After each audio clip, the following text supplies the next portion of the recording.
Hi കൂട്ടുകാരെ, നമുക്കിന്ന് നല്ലൊരു കിടുക്കാച്ചി ബീഫ് അച്ചാർ ഉണ്ടാക്കിയാലോ. ഒരു വർഷം വരെ ഇരുന്നാലും കേടുവരില്ല. നല്ല അടിപൊളി ടേസ്റ്റ്. അതൊരു പീസ് മതി ചോറ് എണ്ണാനൊക്കെ.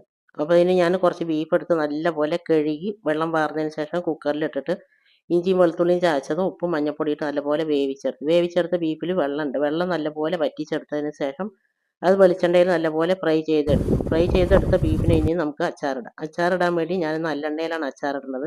അച്ചാറിടാൻ ചൂട് കട്ടിയുള്ള ഒരു പാത്രം അടുപ്പിൽ വെച്ചതിന് ശേഷം നല്ലെണ്ണ ഒഴിച്ച് നല്ലപോലെ ചൂടായതിന് ശേഷം കടുക് ഉലുവ എല്ലാം ഇട്ട് പൊട്ടിയതിന് ശേഷം ഇഞ്ചി വെളുത്തുള്ളി ചതച്ചതിട്ട് നല്ലപോലെ ഗോൾഡൻ ബ്രൗൺ കളറാവുന്നവരെ ഒന്ന് വഴറ്റിയെടുക്കുക, ഫ്രൈ ചെയ്തെടുക്കുക. കരിയാൻ പാടില്ല. നല്ലപോലെ ഫ്രൈ ആയതിന് ശേഷം അതിലേക്ക് ഞാൻ കുറച്ച് പഞ്ചസാര ഇടുന്നുണ്ട്, കുറച്ച് വിനാഗിരി ഒഴിക്കുന്നുണ്ട്. അതെല്ലാം ഒഴിച്ചതിന് ശേഷം നല്ലപോലെ എണ്ണ തെളിയണം. എണ്ണ തെളിഞ്ഞതിന് ശേഷം നമ്മൾ ഫ്രൈ ചെയ്ത് വെച്ച ബീഫ് കൂട്ടി നല്ലപോലെ ഇളക്കി വയ്ക്കുക. അതിൻ്റെ മേലെ എണ്ണ തെളിഞ്ഞ് വരണം. ഇതിൻ്റെ ഡീറ്റെയിൽ ആയിട്ടുള്ള വീഡിയോ ഞാൻ ചാനലിൽ അപ്ലോഡ് ചെയ്തിട്ടുണ്ട്. എല്ലാവരും ഒന്ന് കണ്ടു നോക്കുക.